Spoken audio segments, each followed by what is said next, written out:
is in Louisville, Kentucky at home, but here in spirit. She is an absolutely remarkable asset to the CPUD board and staff. I'd like now to introduce the other co-chairs, our founding co-chair, Frank Fahrenkopf, and Ken Wallach.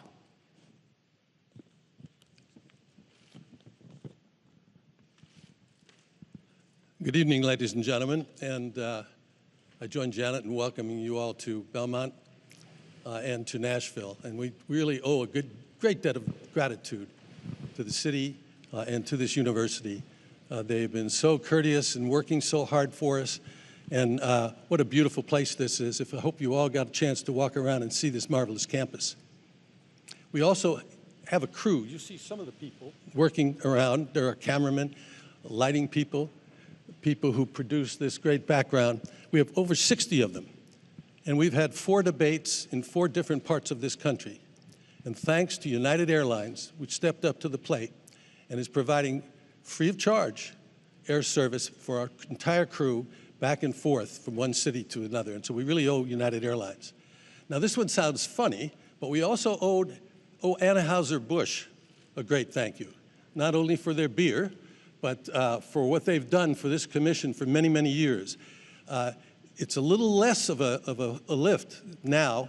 Normally, if we were here with normal times, there'd be 900 of you probably in this audience. But with coronavirus, it just wasn't necessary for us to, and possible for us to do that.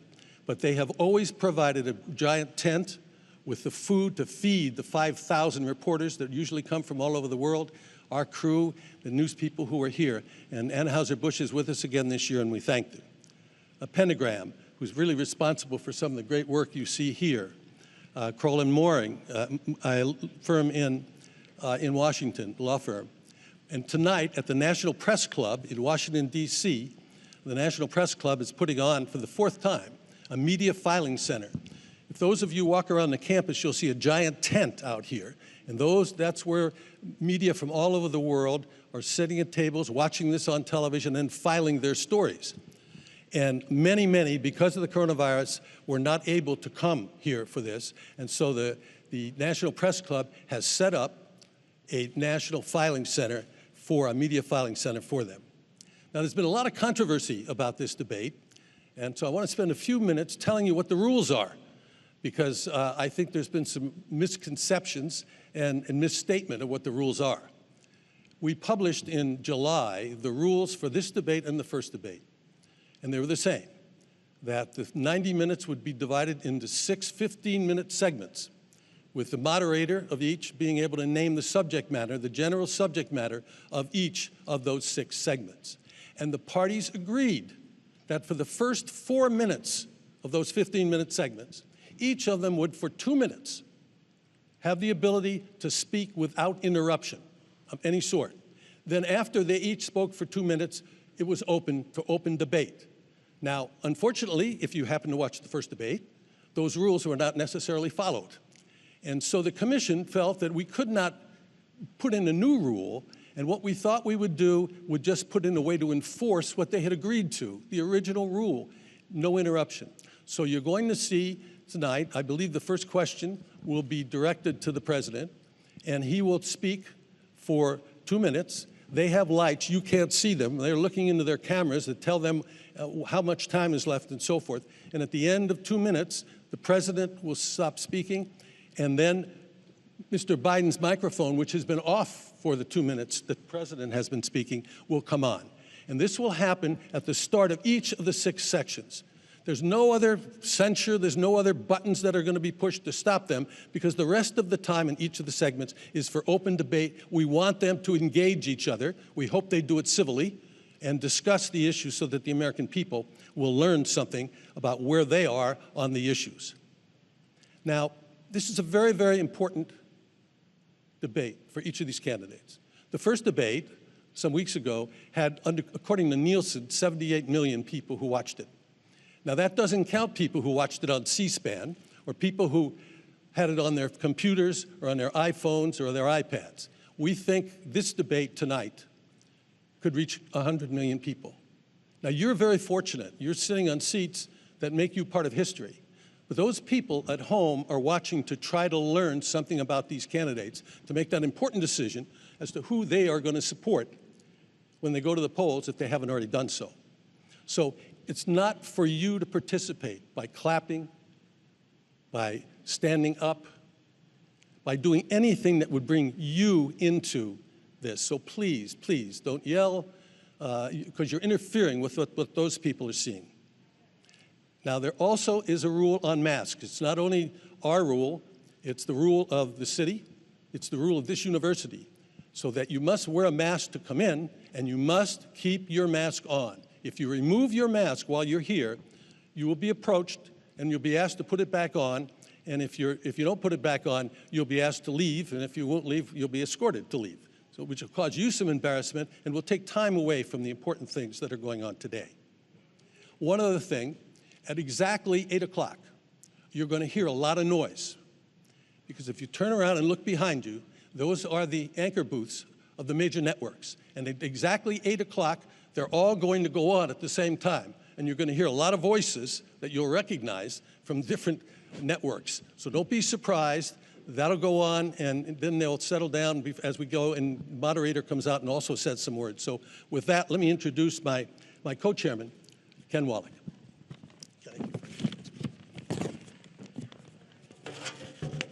Good evening. I join Frank, Janet, and fellow board members, including Yvonne Howe and John Griffin, who are with us tonight, in welcoming you to the 24th presidential debate sponsored and organized by the Commission on Presidential Debates, and the second hosted by Belmont University. As the newest co-chair of the Commission, I'm proud to work alongside dedicated board members and a talented staff and crew who, against uphill odds, have built a nonpartisan institution since the Commission was established in 1987. Our sole mission continues to be the holding of debates that serve and inform the American people. Now, please spare me a moment to explain the Commission's efforts. Debates have evolved over the past 3 decades.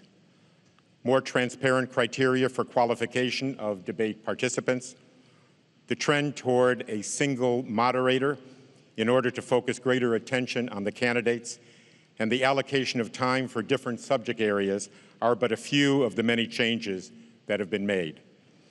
Many of the details for organizing the debates are left to agreement by the candidates themselves. The Commission has selected the times and places for debates, the moderators, and the debate formats. Based on experience, these are issues that, if left to the negotiations between the candidates' campaigns, are nearly impossible to resolve in a timely manner. In fact, it were protracted and at times unworkable negotiations on these types of issues that led, in part, to the establishment of the Commission itself. While there is always drama every 4 years, and this year is no exception, the process has worked. And post-debate research shows that the American people have considered these debates an important part of our political process. Debates have also created civic education opportunities for the schools and communities that have hosted them. Here at Belmont, the university has launched the Debate Programming Series that explores issues ranging from democracy to social media. The Commission has augmented these voter education efforts by establishing Debate Watch, which allows participants in all 50 states and Puerto Rico to exchange views on issues raised in debates and to listen respectfully to each other's opinions. Debate Watch 2020 will include more than 1 million participants. Overseas, the Commission, in partnership with the National Democratic Institute, has helped organize more than 400 candidate debates in 45 countries, most importantly, in new and emerging democracies. This initiative has led to the formation of Debates International, a support network of debate organizers from nearly 40 countries. I wanted to recognize the Commission's longest-standing supporter, For the past 32 years, the Judy and Peter Bloom Kovler Foundation has given its trust to the nonpartisan work of the Commission, and we are deeply grateful for their generous contribution to this year's debates. Now, it is my distinct honor to introduce Dr. Bob Fisher, President of Belmont University. Thank you.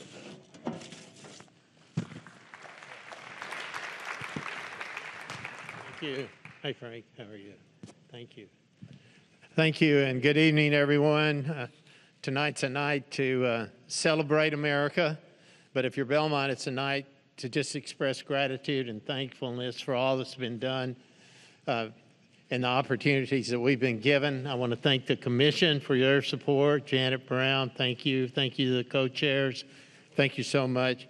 You know, it's one thing to be a partner when times are kind of easy.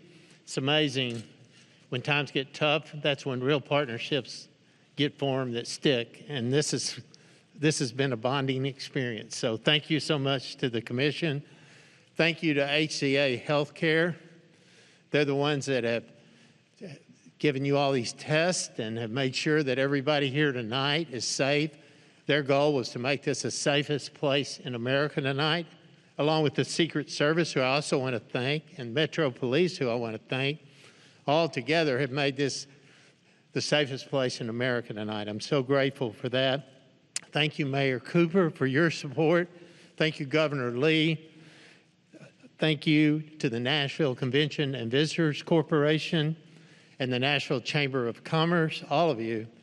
But most of all, I just want to say a heartfelt thank you to the students of Belmont University for sharing their campus with you, all of you this week. This has been a complicated and unusual semester, to say the least. I want to thank the Ryman Hospitalities Corporation for taking several hundred of our students and letting them stay overnight last night and through the day today. I was worried the students would be complaining about that. Actually, they say they don't want to come back. They have a water park out there, and all, but we're going to get them back. But our students have embraced the challenge of living safely together, and we simply couldn't have done that without them. You're probably wondering who these two people are that are standing here beside me. Well, this is Molly Deakins, and this is Kendra Turner. They co-chaired the student volunteer group of 250 students who made this thing happen here at Belmont University, and I'm so grateful to them. Thank you, and thank all the Belmont volunteers for what you've done here. And finally, I have to say this. I've prayed enough about this happening that it'd be totally disingenuous if I didn't say thank you, God, that this is about to happen. God bless America. Thank you.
Moderator for this evening's debate is Kristen Welker of NBC News.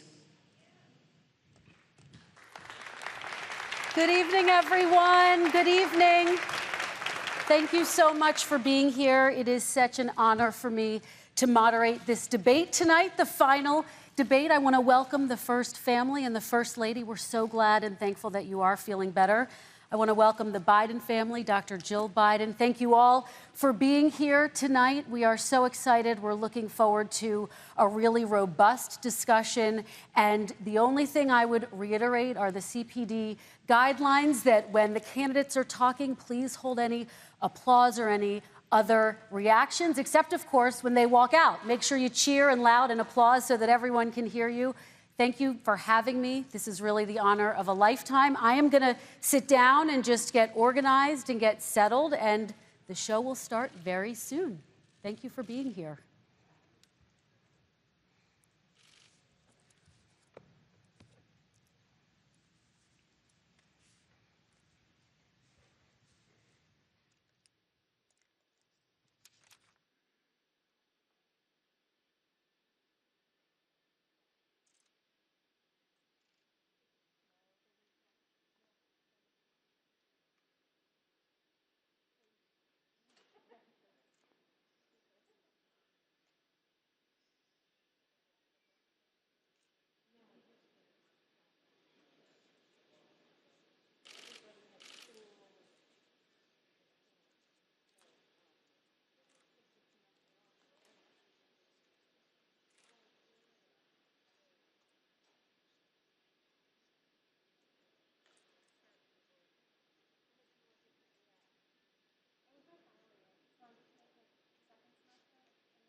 Good evening from Belmont University in Nashville, Tennessee.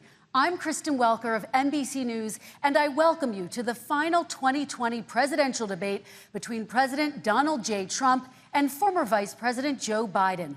Tonight's debate is sponsored by the Commission on Presidential Debates. It is conducted under health and safety protocols designed by the Commission's health security advisor. The audience here in the hall has promised to remain silent. No cheers, boos, or other interruptions, except right now, as we welcome to the stage former Vice President Joe Biden and President Donald J. Trump.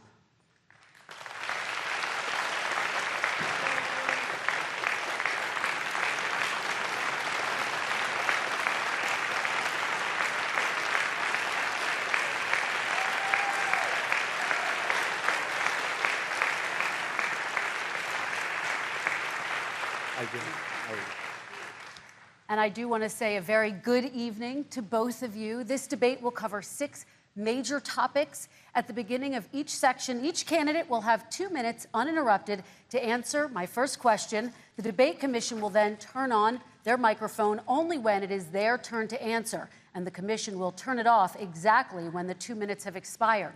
After that, both microphones will remain on, but on behalf of the voters, I'm going to ask you to please speak one at a time. The goal is for you to hear each other and for the American people to hear every word of what you both have to say. And so with that, if you're ready, let's start. And we will begin with the fight against the coronavirus. President Trump, the first question is for you.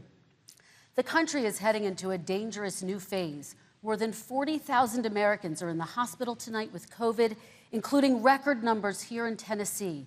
And since the two of you last shared a stage, 16,000 Americans have died from COVID. So please be specific. How would you lead the country during this next stage of the coronavirus crisis? 2 minutes, uninterrupted. So, as you know, 2.2 million people modeled out were expected to die. We closed up the greatest economy in the world in order to fight this horrible disease that came from China. It's a worldwide pandemic. It's all over the world. You see the spikes in Europe and many other places right now.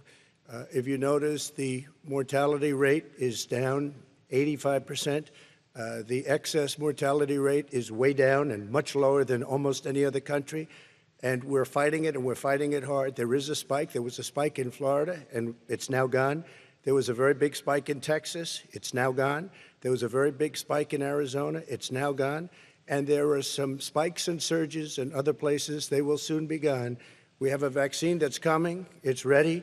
It's going to be announced within weeks, and it's going to be delivered. We have Operation Warp Speed, which is the military is going to distribute the vaccine. I can tell you from personal experience that I was in the hospital. I had it, and I got better. And I will tell you that I had something that they gave me, a therapeutic, I guess they would call it. Some people could say it was a cure. But I was in for a short period of time, and I got better very fast, or I wouldn't be here tonight. And now they say I'm immune. Whether it's 4 months or a lifetime, nobody's been able to say that, but I'm immune. More and more people are getting better. We have a problem that's a worldwide problem. This is a worldwide problem. But I've been congratulated by the heads of many countries on what we've been able to do. If you take a look at what we've done in terms of goggles and masks and gowns and everything else, and in particular ventilators, we're now making ventilators all over the world, thousands and thousands a month, distributing them all over the world. It will go away, and as I say, we're rounding the turn, we're rounding the corner. It's going away. Okay, former Vice President Biden, to you, how would you lead the country out of this crisis? You have 2 minutes uninterrupted. 220,000 Americans dead. If you hear nothing else I say tonight, hear this. Anyone who's responsible for not taking control, in fact, not saying I take no responsibility initially, anyone who's responsible for that many deaths should not remain as President of the United States of America.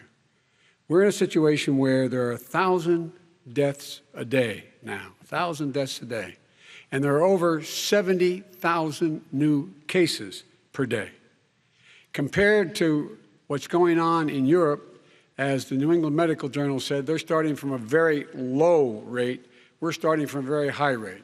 The expectation is we'll have another 200,000 Americans dead between now and the end of the year. If we just wore these masks, the president's own advisors have told him, we could save 100,000 lives. And we're in a circumstance where the president thus far and still has no plan, no comprehensive plan. What I would do is make sure we have everyone encouraged to wear a mask all the time. I would make sure we move in the direction of rapid testing, investing in rapid testing. I would make sure that we set up national standards as to how to open up schools and open up businesses so they can be safe and give them the wherewithal, the financial resources to be able to do that. We're in a situation now where the New England Medical Journal, one of the most serious journals in the whole world, said for the first time ever that the way this president has responded to this crisis has been absolutely tragic. And so, folks, I will take care of this. I will end this. I will make sure we have a plan. President Trump, I'd like to follow up with you in your comments. You talked about taking a therapeutic. I assume you're referencing Regeneron. You also said a vaccine will be coming within weeks. Yes. Is that a guarantee? No, it's not a guarantee, but it will be by the end of the year. But I think it has a good chance. There are two companies, I think, within a matter of weeks, and it will be distributed very quickly. Can you tell us which companies? Johnson & Johnson is doing very well. Moderna is doing very well. Pfizer is doing very well. And we have numerous others. Then we also have others that we're working on very closely with other countries, in particular Europe. Let me follow up with you, and because this is new information, you have said a vaccine is coming soon, within weeks now. Your own officials say it could take well into 2021 at the earliest for enough Americans to get vaccinated. And even then, they say the country will be wearing masks and distancing into 2022. Is your timeline realistic? No, I think my timeline is going to be more accurate. I don't know that they're counting on the military the way I do, but we have our generals lined up, one in particular, that's the head of logistics. And this is a very easy distribution for him. He's ready to go as soon as we have the vaccine. And we expect to have 100 million vials. As soon as we have the vaccine, he's ready to go. Vice President Biden, your reaction, and just 40% of Americans say they would definitely agree to take a coronavirus vaccine if it was approved by the government. What steps would you take to give Americans confidence in a vaccine if it were approved? Make sure it's totally transparent.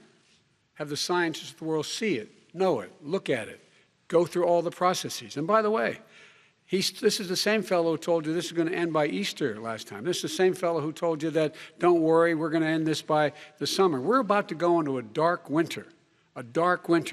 And he has no clear plan, and there's no prospect that there's going to be a vaccine available for the majority of the American people before the middle of next year. President Trump, your reaction, he says you have no plan. I don't think we're going to have a dark winter at all. We're opening up our country. We've learned and studied and understand the disease, which we didn't at the beginning. When I closed and banned China from coming in heavily infected, and then ultimately Europe, but China was in January. Months later, he was saying I was xenophobic. I did it too soon. Now he's saying, oh, I should have, moved quicker. But he didn't move quicker. He was months behind me, many months behind me. And frankly, he ran the H1N1 swine flu, and it was a total disaster, far less lethal, but it was a total disaster. Had that had this kind of numbers, 700,000 people would be dead right now, but it was a far less lethal disease. Look, his own person who ran that for him, who, as you know, was his chief of staff, said it was catastrophic, it was horrible, we didn't know what we were doing. Now he comes up and he tells us how to do this. Also, everything that he said about the way every single move that he said we should make, that's what we've done. We've done all of it. But he was way behind us. Vice President Biden, your response. My response is he is xenophobic, but not because he shut down access from China. And he did it late after 40 countries had already done that. In addition to that, what he did, he made sure that we had 44 people that were in there in China trying to get to Wuhan to determine what exactly the source was. What did the president say in January? He said, no, he said, he's being transparent. The president of China is being transparent. We owe him a debt of gratitude. We have to thank him. And then what happened was we started talking about using the Defense Act to make sure we go out and get whatever is needed out there to protect people. And again, I go back to this. He had nothing. He did virtually nothing. And then he gets out of the hospital and he talks about, don't worry, it's all going to be over soon. Come on.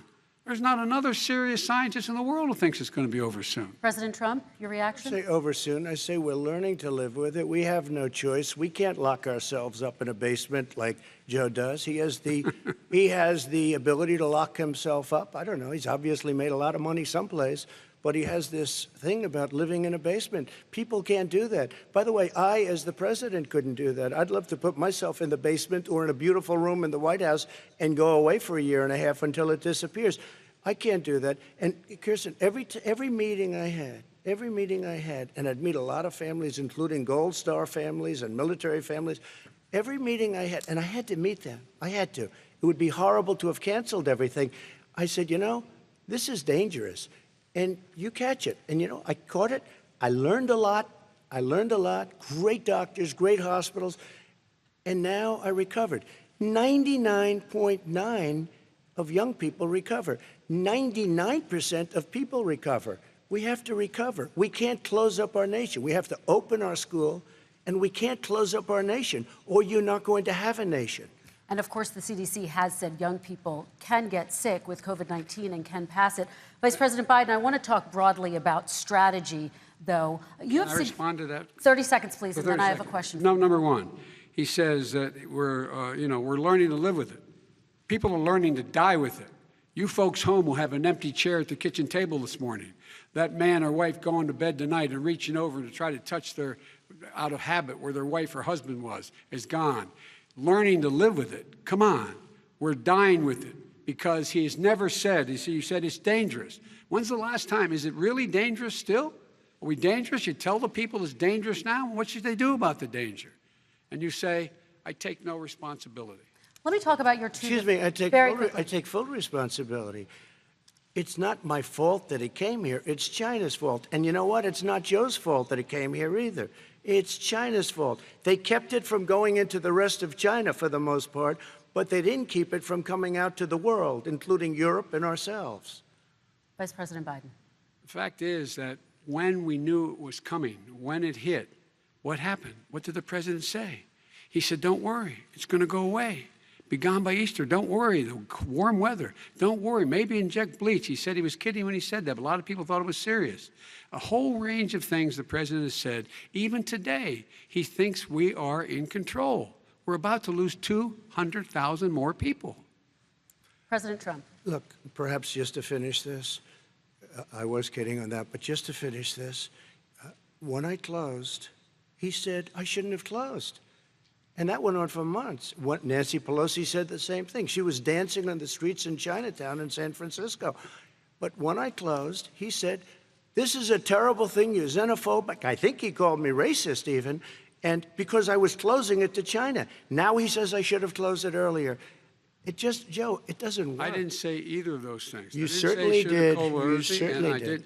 I talked about a xenophobia in a different context. It wasn't about closing the border to Chinese coming to the United States. All right, I want to talk about both of your different strategies to handling He thought this. I shouldn't have closed the border. Well, that's obvious. Do you want to respond to that quickly, Vice President Biden? Okay. Let's talk about your different strategies toward dealing with this. Mr. Vice President, you suggested you would support new shutdowns if scientists recommended it. What do you say to Americans who are fearful that the cost of shutdowns, the impact on the economy, the higher rates of hunger, depression, domestic and substance abuse outweighs the risk of exposure to the virus? What I would say is I'm going to shut down the virus, not the country. It's his ineptitude that caused the country to have to shut down in large part. Why businesses have gone under, why schools are closed, why so many people have lost their living, and why they're concerned. Those other concerns are real. That's why he should have been, instead of in a sand trap in his golf course, he should have been negotiating with Nancy Pelosi and the rest of the Democrats and Republicans about what to do about the acts they were passing for billions of dollars to make sure people had the capacity. But you haven't ruled out more shutdowns. Well, no, I'm not shutting down the name, but you need standards. The standard is if you have a reproduction rate in a community that's above a certain level, everybody says, slow up, more social distancing, do not open bars and do not open gymnasiums, do not open until you get this under control. under more control. But when you do open, give the people the capacity to be able to open and have the capacity to do it safely. For example, schools. Schools, they need a lot of money to open. They need to deal with ventilation systems. They need to deal with smaller classes, more teachers, more pods. And he's refused to support that money, or at least up to now. Let's talk about schools. President Trump, I think we have to respond, if I might. Please, and then I have a follow-up. Thank you, and I appreciate that. Look, all he does is talk about shutdowns, but forget about him. His Democrat governors, Cuomo in New York, you look at what's going on in California, you look at Pennsylvania, North Carolina, Democrats all, they're shut down so tight and they're dying. They're dying. And he supports all these people. All he talks about is shutdowns. No, we're not going to shut down, and we have to open our schools. And it's like, as an example, I have a young son. He also tested positive. By the time I spoke to the doctor the second time, he was fine. It just went away. Young people, I guess it's their immune system. Let me follow up with you, President Trump. You've demanded schools open in person and insist they can do it safely. But just yesterday, Boston became the latest city to move its public school system entirely online after a coronavirus spike. What is your message to parents who worry that sending their children to school will endanger not only their kids, but also their teachers and families? I want to open the schools. The transmittal rate to the teachers is very small, but I want to open the schools. We have to open our country. We're not going to have a country. You can't do this. We can't keep this country closed. This is a massive country with a massive economy. People are losing their jobs. They're committing suicide. There's depression, alcohol, drugs at a level that nobody's ever seen before. There's abuse, tremendous abuse. We have to open our country. You know, I've said it often. The cure cannot be worse than the problem itself. And that's what's happening. And he wants to close down. He'll close down the country if one person in our massive bureaucracy says we should close it down. Vice President Biden, your response. Simply not true. We ought to be able to walk and chew gum at the same time. We ought to be able to safely open, but when they need resources to open. You need to be able to, for example, if you're going to open a business, have social distancing within the business. You need to have, if you have a restaurant, you need to have plexiglass dividers so people cannot infect one another. You need to be in a position where you can take testing rapidly and know whether a person is, in fact, infected. You need to be able to trace. You need to be able to provide all the resources that are needed to do this. And that is not inconsistent with saying that we're going to make sure that we can open safely. And by the way, all you teachers out there, not that many of you are going to die, so don't worry about it. Come on. President Trump, let me follow up with you quickly. By the way, I will say this. If you go and look at what's happened to New York, it's a ghost town. It's a ghost town. And when you talk about plexiglass, these are restaurants that are dying. These are businesses with no money. Putting up plexiglass is unbelievably expensive, and it's not the answer. I mean, you're going to sit there in a cubicle wrapped around with plastic. These are businesses that are dying, Joe. You can't do that to people. You just can't. Take a look at New York and what's happened to my wonderful city for so many years. I loved it. It was vibrant. It's dying. Everyone's leaving New York. Take a look at what New York has done in terms of turning the curve down in terms of the number of people dying. And I don't look at this in terms of the way he does. Blue states and red states. They're all the United States. And look at the states that are having such a spike in the coronavirus. They're the red states. They're the states in the Midwest. They're the states in the upper Midwest. That's where the spike is occurring significantly. But they're all Americans. They're all Americans. And what we have to do is say, wear these masks, number one. Make sure we get the help that the businesses need that has money's already been passed to do that. It's been out there since the beginning of the summer, and nothing's happened. President, New York has lost more than 40,000 people, 11,000 people in nursing homes. President Trump, what when you say spike, take a look at what's happening in Pennsylvania, where they've had it closed. Take a look at what's happening with your friend in Michigan, where her husband's the only one allowed to do anything. It's been like a prison. Now it was just ruled unconstitutional. Take a look at North Carolina. They're having spikes, and they've been closed. And they're getting killed financially. We can't let that happen, Joe. You can't let that happen. We have to open up. And we understand the disease. We have to protect our seniors. We have to protect our elderly. We have to protect especially our seniors with heart problems and diabetes problems. And we will protect them. We have the best testing in the world by far. That's why we have so many cases. Let me follow up with you before we move on to our next section. President Trump, this week you called Dr. Anthony Fauci, the nation's best-known infectious disease expert, quote, a disaster. You described him and other medical experts as, quote, idiots. If you're not listening to them, who are you listening to as you fight this? I'm listening to all of them, including Anthony. I get along very well with Anthony. But he did say, don't wear masks. He did say, as you know, this is not going to be a problem. I think he's a Democrat, but that's okay. He said, this is not going to be a problem. We are not going to have a problem at all. When Joe says that, I said, Anthony Fauci said, and others, and many others, and I'm not knocking him a lot. Nobody knew. Look, nobody knew what this thing was. Nobody knew where it was coming from, what it was. We've learned a lot. But Anthony said, don't wear masks. Now he wants to wear masks. Anthony also said, if you look back, exact words, here's his exact words. This is no problem. This is going to go away soon. So he's allowed to make mistakes. He happens to be a good person. Vice President Biden, your response quickly, and then we're going to move on to the next section. My response is that think about what the president knew in January and didn't tell the American people.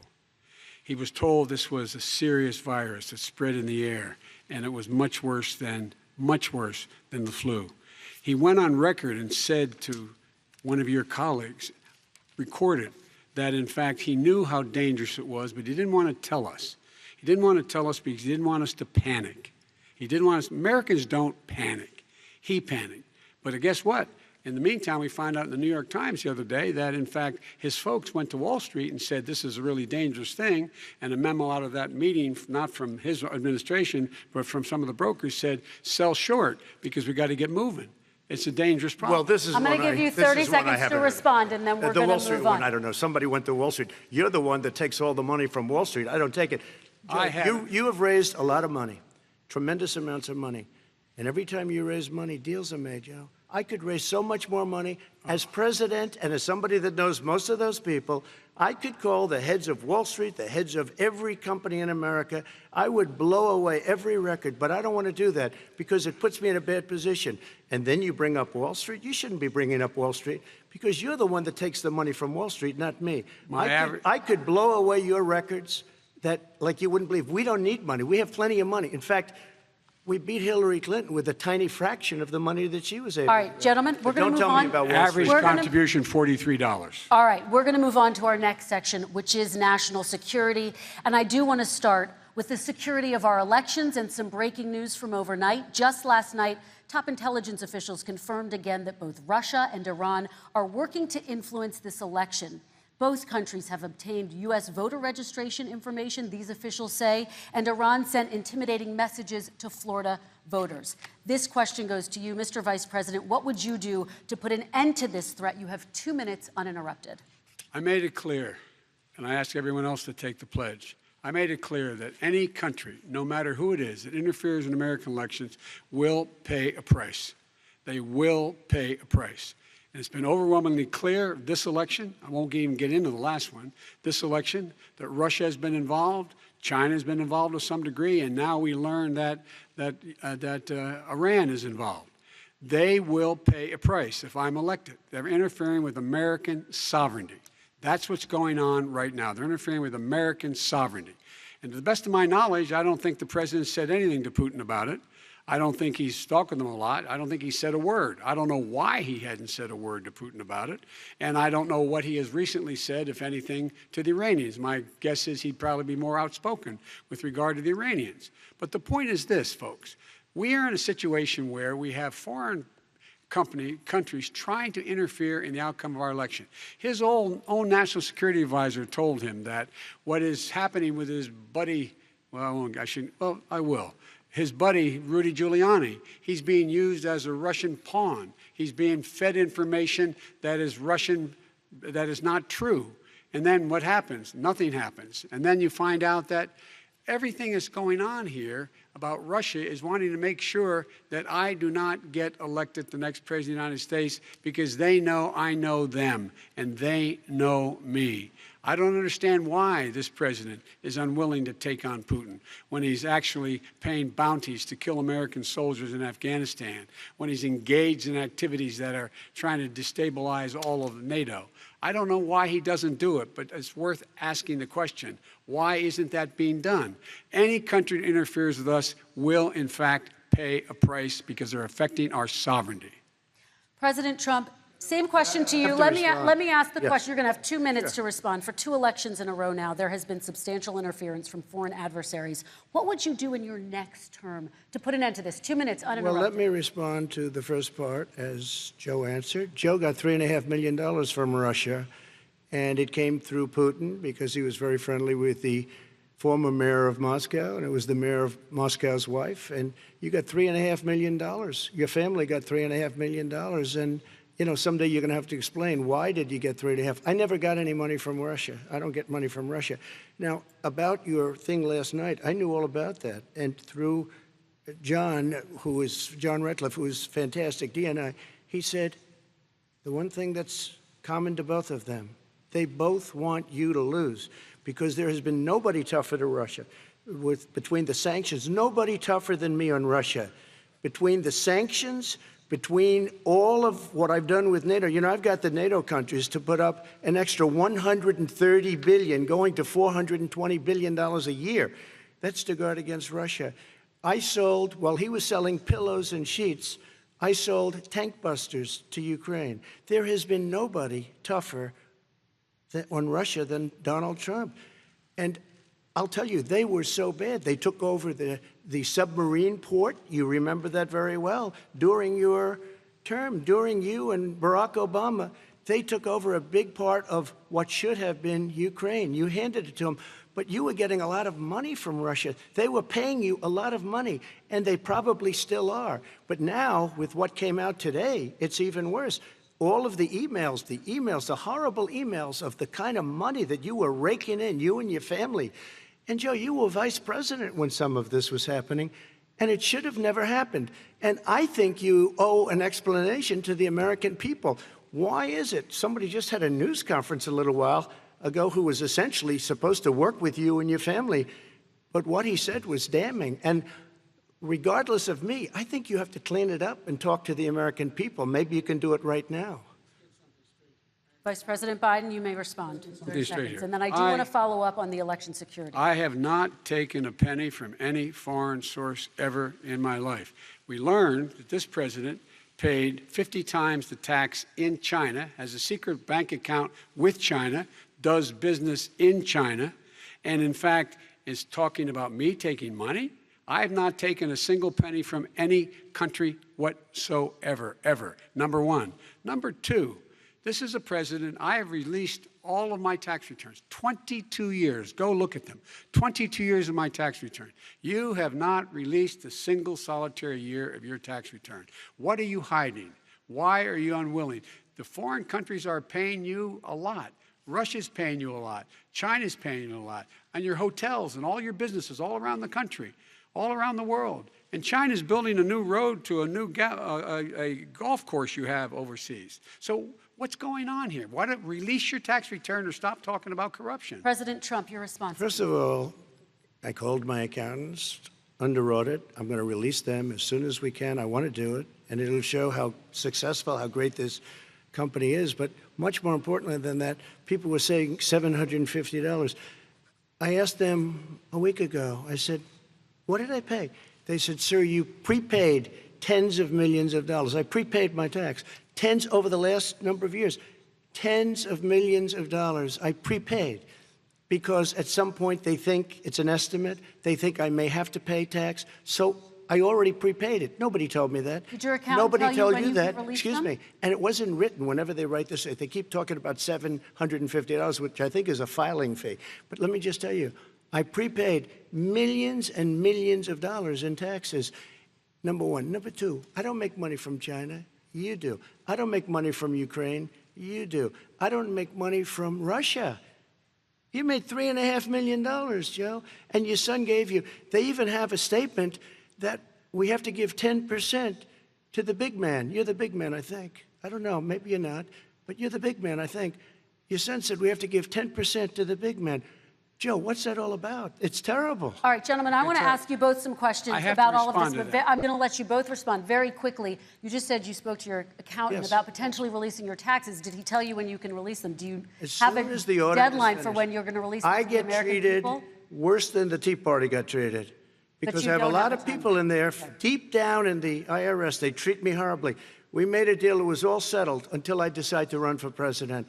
I get treated very badly by the IRS, very unfairly. But we had a deal all done. As soon as we're completed with the deal, I want to release it. But I have paid millions and millions of dollars, and it's worse than paying. I paid in advance. It's called prepaying your taxes. I paid in advance. I want to ask you both about questions regarding your potential foreign entanglements and questions that have been raised to give you both a chance to talk about this more broadly. Respond very quickly, and then I'll get to my question. Why did he's been saying this for 4 years? Show us. Just show us. Stop playing around. You've been saying for 4 years you're going to release your taxes. Nobody knows it, Mr. President. What they do know is you're not paying your taxes, or you're paying taxes that are so low. When last time he said what he paid, he said, I only pay that little because I'm smart. I know how to game the system. Come on. Come on, folks. Very quickly, President Trump, and then I want to get to two questions to both of you on this. I was put through a phony witch hunt for 3 years. It started before I even got elected. They spied on my campaign. No president should ever have to go through what I went through. Let me just say this. Mueller and 18 angry Democrats and FBI agents all over the place spent $48 million. They went through everything I had, including my tax returns, and they found absolutely no collusion and nothing wrong. $48 million. I guarantee you, if I spent $1 million on you, Joe, I could find plenty wrong. Because the kind of things that you've done and the kind of monies that your family has taken, I mean, your brother made money in Iraq, millions of dollars. Your other brother made a fortune, and it's all through you, Joe. And they say you get some of it, and you do live very well. You have houses all over the place. You live very well. All right, gentlemen, let me just ask some questions about all of this broadly. Vice President Biden, there have been questions about the work your son has done in China and for a Ukrainian energy company when you were vice president. In retrospect, was anything about those relationships inappropriate or unethical? Nothing was unethical. Here's what the deal. With regard to Ukraine, we had this whole question about whether or not, because he was on the board, I later learned of a Burisma, a company, that somehow I had done something wrong. Yet every single solitary person, when he was going through his impeachment, testifying under oath who worked for him, said, I did my job impeccably. I carried out U.S. policy. Not one single solitary thing was out of line. Not a single thing, number one. Number two, the guy who got in trouble in Ukraine was this guy trying to bribe the Ukrainian government to say something negative about me, which they would not do and did not do because it never, ever, ever happened. My son has not made money in terms of this thing about, what are you talking about, China. I have not had, the only guy made money from China is this guy. He's the only one. Nobody else has made money from China. President Trump, let me ask my question to you. But could I just one thing? Very quickly. His son didn't have a job for a long time, was sadly no longer in the military service. I won't get into that. And he didn't have a job. As soon as he became vice president, Burisma, not the best reputation in the world. I hear they paid him $183,000 a month. Listen to this. $183, and they gave him a $3 million upfront payment. All right. And he had no energy I'm going to let the Vice President respond to that quickly, and then I need to get dishonest. to a question to you. Very No quickly, basis for that. Everybody investigated that. No one said anything he did was wrong in Ukraine. Okay, President Trump, this is for you. Since you took office, you've never divested from your business. You've personally promoted your properties abroad. A report this week, which was referenced, does indicate that your company has a bank account in China. So how can voters know that you don't have any foreign conflicts of interest? I have many bank accounts, and they're all listed, and they're all over the place. I mean, I was a businessman doing business. The bank account you're referring to, which is everybody knows about it, it's listed. The bank account was in 2013. That's when it was. It was opened it was closed in 2015, I believe. And then I decided, because I was thinking about doing a deal in China like millions of other people. I was thinking about it, and I decided I'm not going to do it. Didn't like it. I decided not to do it. Had an account open, and I closed it. Okay. Excuse me. And then, unlike him, where he's vice president and he does business, I then decided to run for president after that. That was before. So I closed it before I even ran for president, let alone became president. Big difference. He is the vice president of the United States, and his son, his brother, and his other brother are getting rich. They're like a vacuum cleaner. They're sucking up money every President Trump, place thank he you. goes. We do Not need to true. move on. I do want to ask you, Vice President Biden, about China. Let's talk about China more broadly.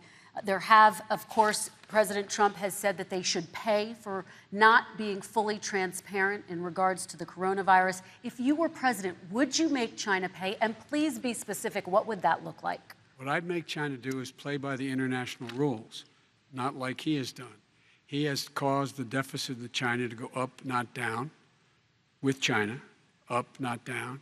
We are making sure that in order to do business in China, you have to give all your intellectual property. You have to have a partner in China. It's 51%. We would not do that at all, number one. Number two, we're in a situation where China would have to play by the rules internationally as well. When I met with Xi, when I was still vice president, he said we're setting up air identification zones in the South China Sea. You can't fly through them. I said we're going to fly through them. We just flew B-52, B-1 bombers through it. We're not going to pay attention. They have to play by the rules. And what's he do? He embraces guys like the thugs like in North Korea and the Chinese president and Putin and others, and he pokes his finger in the eye of all of our friends, all of our allies.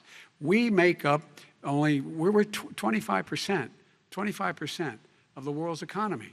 We need to be having the rest of our friends with us saying to China, these are the rules. You play by them or you're going to pay the price for not paying by them economically. That's the way I will run it, and that's what we did in upholding steel tariffs and a range of other things when we were president and vice president. All right, let's talk about North Korea. Excuse me, no, I have to respond to that. Okay, very quickly, and then His we're son going to move on to walked out North with $1.5 Korea. billion from China to Not manage after true. spending 10 minutes in office and being in Air Force Two, number one. Number two, there's a very strong email talking about your family wanting to make $10 million a year for introductions. President Trump, on China policy, though, what No, but wait a specifically are minute. you going to do? What specifically are you going to do to make China pay? You've said you're going First to of make all, them pay. China is paying. They're paying billions and billions of dollars. I just gave New $28 billion. sanctions? New sanctions? I just gave $28 billion to our farmers. Taxpayers' Because China, money. It's what? Taxpayers' money. Didn't come from Yeah, China. you know who the taxpayer is. It's called China. China paid true. $28 billion, and you know what they did to pay it, Joe? They devalued their currency, and they also paid up. And you know who got the money? Our farmers, our great farmers, because they were targeted. You never charged them anything. Also, I charged them 25% on dumped steel because they were killing our steel industry. We were not going to have a steel industry. Okay. And now we have a steel Okay, industry. Vice President Biden, your response, please. Our response is, look, this isn't about, there's a reason why he's bringing up all this malarkey. There's a reason for it. He doesn't want to talk about the substantive issues. It's not about his family and my family. It's about your family. And your family's hurting badly. If you're making if you're a middle-class family, you're getting hurt badly right now. You're sitting at the kitchen table this morning deciding, well, we can't get new tires, they're bald because we have to wait another month or so. Or are we going to be able to pay the mortgage? Or who's going to tell her she can't go back to community college? They're the decisions you're making in the middle-class families like I grew up in Scranton and Claymont. They're in trouble. We should be talking about your families, but that's the last thing he wants to talk about. I want to typical talk about statement. North Korea. Excuse me, just I do for want 1 to turn second, to please. 10 seconds, Mr. President. That's 10 a seconds. typical political statement. Let's get off this China thing, and then he looks, the family, around the table, everything. Just a typical politician when I see that. Let's talk about I'm not North a typical Korea now. politician. Okay, That's why I got President elected. Let's Let's get get off the subject of China. Let's talk sitting around the table. All right. Come on, Joe, you can do better. We're going to talk about North Korea now. President Trump, you've met with North Korean leader Kim Jong-un 3 times. You've talked about your beautiful letters with him. You've touted the fact that there hasn't been a war or a long-range missile test. And yet North Korea recently rolled out its biggest ever intercontinental ballistic missile and continues to develop its nuclear arsenal. Do you see that as a betrayal of the relationship you forged? Just 30 seconds here because we need to get on to the next So when I met with Barack Obama, we sat in the White House right at the beginning, had a great conversation. It was supposed to be 15 minutes, and it was well over an hour. He said the biggest problem we have with North Korea. He indicated we will be in a war with North Korea. Guess what? It would be a nuclear war, and he does have plenty of nuclear capability. In the meantime, I have a very good relationship with him. Different kind of a guy, but he probably thinks the same thing about me. We have a different kind of a relationship. We have a very good relationship, and there's no war. And, you know, about 2 months ago, he broke into a certain area. They said, oh, there's going to be trouble. I said, no, they're not, because he's not going to do that. And I was right. Look, instead of being in a war where millions of people, Seoul, you know, is 25 miles away, millions and millions, 32 million people in Seoul, millions of people would be dead right now. President we Trump, don't have that's a war, 30 and seconds. I have a good Thank relationship. you. Vice President Biden, to you. North Korea conducted 4 nuclear tests under the Obama administration. Why do you think you would be able to rein in this persistent threat? Because I'd make it clear, which we were making clear to China, they had to be part of the deal. Because here's I made it clear, and as a spokesperson of the administration when I went to China, that they said, why are you moving your missile defense up so close? Why are you moving more forces here? Why are you continuing to do military maneuvers with South Korea? I said, because North Korea is a problem, and we're going to continue to do it so we can control them. We're going to make sure we can control them and make sure they cannot hurt us. And so if you want to do something about it, step up and help. If not, it's going to continue. What has he done? He's legitimized North Korea. He's talked about his good buddy who's a thug, and he talks about how we're better off. And they have much more capable missiles, able to reach U.S. territory much more easily than ever did before. Let me follow up with you, Vice President Biden. You've said you wouldn't meet with Kim Jong-un without preconditions. Are there any conditions under which you would meet with him? On the condition that he would agree that he would be drawing down his nuclear capacity to get the Korean Peninsula should be nuclear-free zone. All right, let's move on to American families. Kristen, they tried Very to quickly, meet with 10 him. seconds, President. They tried to meet with him. He wouldn't do it. He didn't like Obama. He didn't like him. He wouldn't do it. Okay, I know got to for give him a fact they chance to tried. respond to that He before we wouldn't move do on. it. And that's okay. You know what? North Korea, we're not in a war. We have a good relationship. You know, people don't understand. Having a good relationship Trump, with leaders of other countries is a good thing. We have a lot of questions to get to. Not Your a Like response. saying we had a good relationship with Hitler before he, in fact, invaded Europe, the rest of Europe. Come on. The reason he would not meet with President Obama is because President Obama said, we're going to talk about denuclearization. We're not going to legitimize you, and we're going to continue to put stronger and stronger sanctions on you. That's why he wouldn't meet with us. All right, And it let's didn't move happen. on. Let's Excuse move on me. and talk about He left American me a families. mess, Kristen. President Trump, okay, we do They need to move left on. me a mess. North Korea was a mess. We And need in to fact, move if on you so that remember we the can get first to all 2 or of our 3 other months, questions tonight, there was a President very Trump. dangerous period in my first 3 months before we sort of worked things out a little bit. Okay. There was a they left us a mess. And Obama would be, I think, the first to say it was the single biggest problem he thought that our country had. Okay, let's move on to American families and the economy. One of the issues that's most important to them is health care, as you both know. Today, there was a key vote on a new Supreme Court Justice, Amy Coney Barrett, and health care is at the center of her confirmation fight. Over 20 million Americans get their health insurance through the Affordable Care Act. It's headed to the Supreme Court, and your administration, Mr. President, is advocating for the court to overturn it. If the Supreme Court does overturn that law, those 20 million Americans could lose their health insurance almost overnight. So what would you do if those people have their health insurance taken away? You have 2 minutes uninterrupted. Sure. First of all, I've already done something that nobody thought was possible. Through the legislature, I terminated the individual mandate. That is the worst part of Obamacare, as we call it. The individual mandate where you have to pay a fortune for the privilege of not having to pay for bad health insurance. I terminated. It's gone. Now it's in court because Obamacare is no good. But then I made a decision. Run it as well as you can to my people, great people.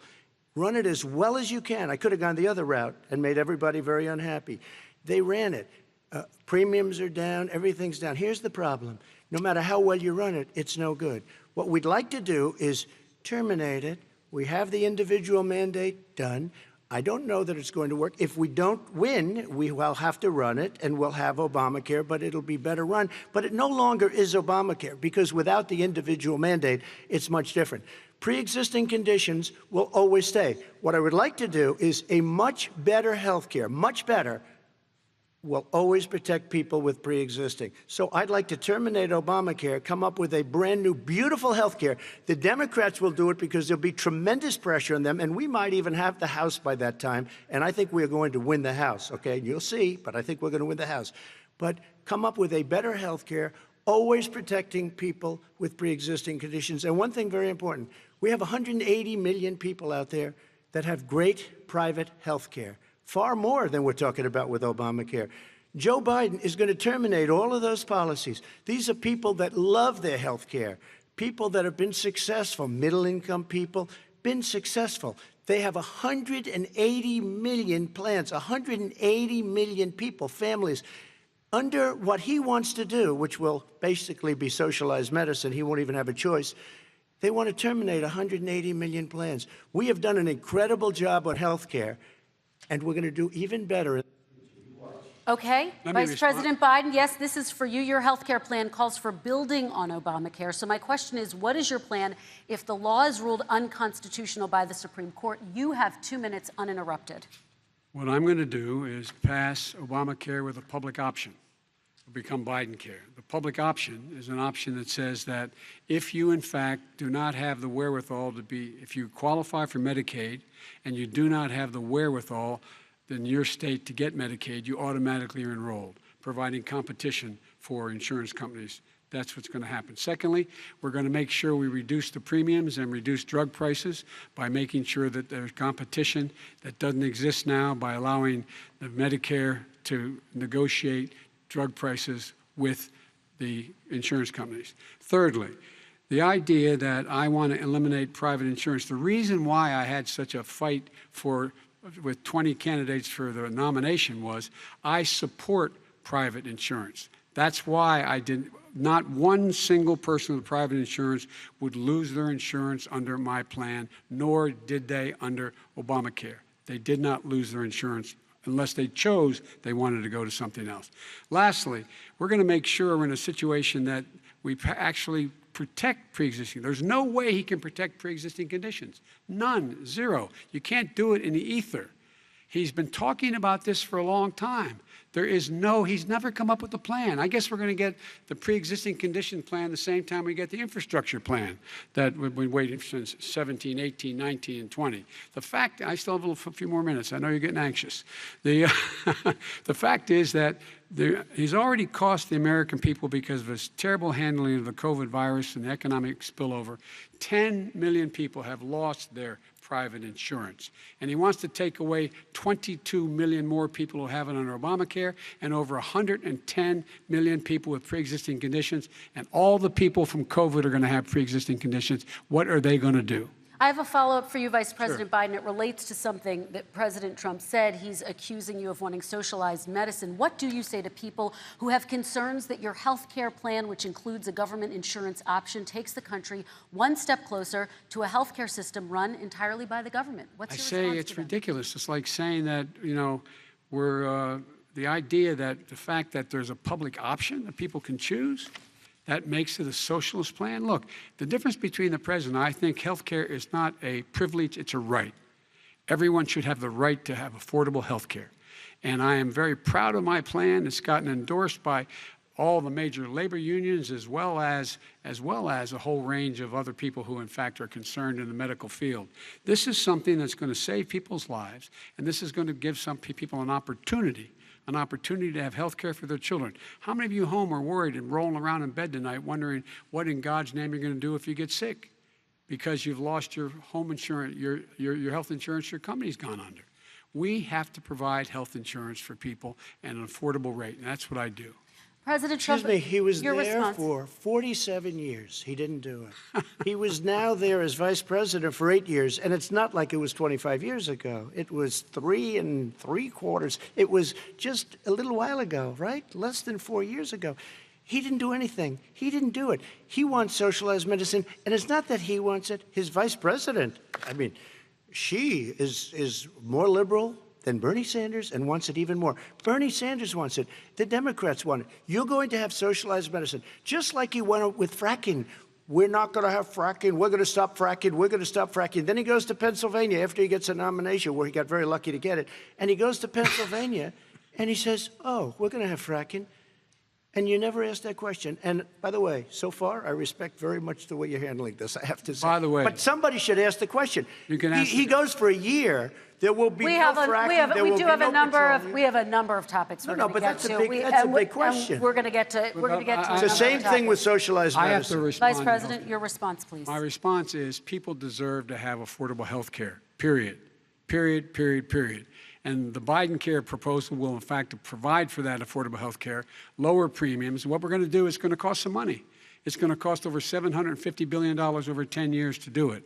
And they're going to have lower premiums. You can buy into the better plans, the cheaper plans, lower your premiums, deal with unexpected billing, and have your drug prices drop significantly. He keeps talking about it. He hasn't done a thing for anybody on health care. Not a thing. Kristen, when Very he quickly, says, then I want to talk when about he what's says happening public on Capitol option, Hill. he's talking about socialized medicine and health care. When he talks about a public option, he's talking about destroying your Medicare, totally destroyed, and destroying your Social Security. And this whole country will come down. You know, Bernie Sanders tried it in his state. He tried it in his state. His governor was a very liberal governor. They want to make it work. Okay, let's let Vice President Biden respond. It doesn't Vice work. President He's Biden, a very your confused response. guy. He thinks he's running against somebody else. He's running against Joe Biden.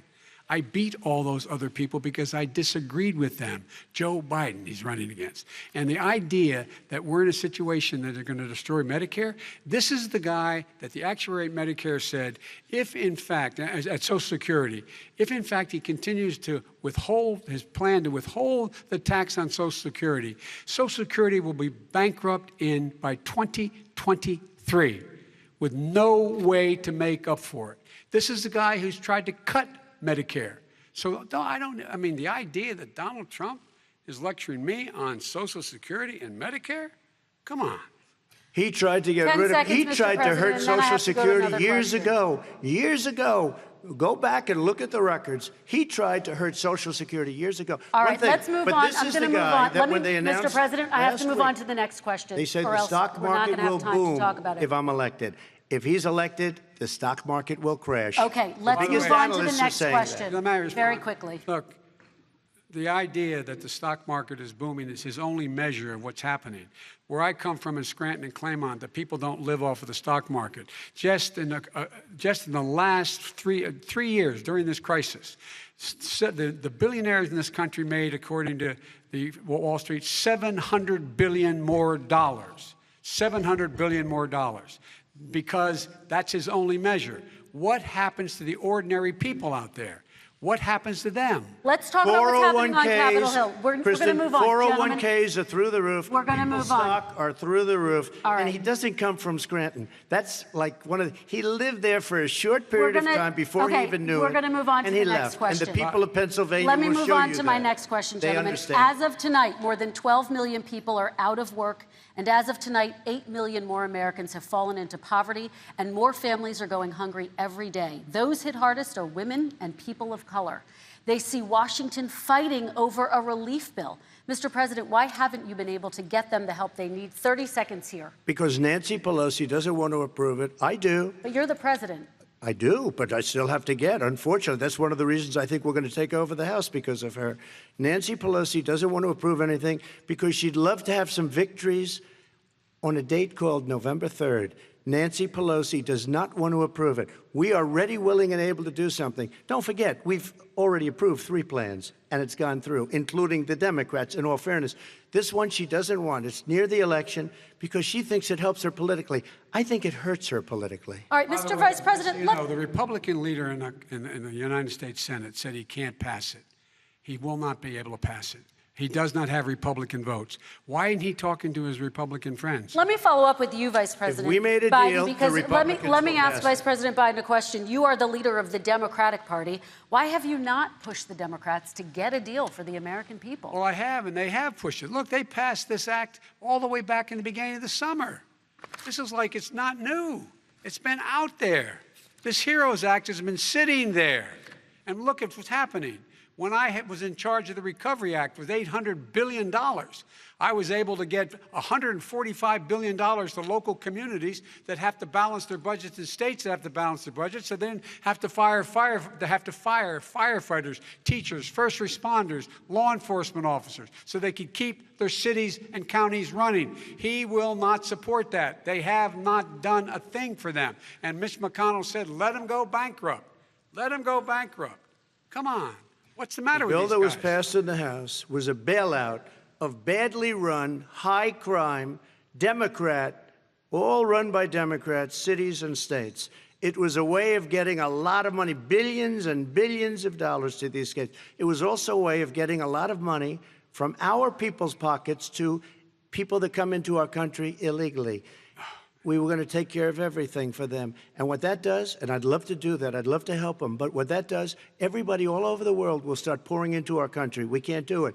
This was a way of taking care of them. This was a way of spending on things that had nothing to do with COVID, as per your question. But it was really a big bailout for badly run Democrat cities and states. All right, By the way, I want to. if I get elected, I'm running as a proud Democrat, but I'm going to be an American president. I don't see red states and blue states. What I see is American, United States. And folks, every single state out there finds themselves in trouble. They're going to start laying off, whether they're red or blue, cops, firefighters, first responders, because teachers, because they have to balance their budget. And the founders were smart. They allowed the federal government to deficit spend to compensate for the United States of America. I want to talk about the minimum wage, gentlemen. Mr. Vice President, we are talking a lot about struggling small businesses and business owners these days. Do you think this is the right time to ask them to raise the minimum wage? You, of course, support a $15 federal minimum wage. I do, because I think one of the things we're going to have to do is we're going to have to bail them out, too.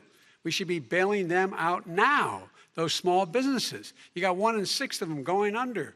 They're not going to be able to make it back. They passed a package that allows us to be able to call PPP. Money is supposed to go to help them do everything from organize how they can deal with their businesses being open safely. Schools, how they can make classrooms smaller, how they can hire more teachers, how they can put ventilation systems in. They need the help. The businesses as well as the schools need the help. But these guys will not help them.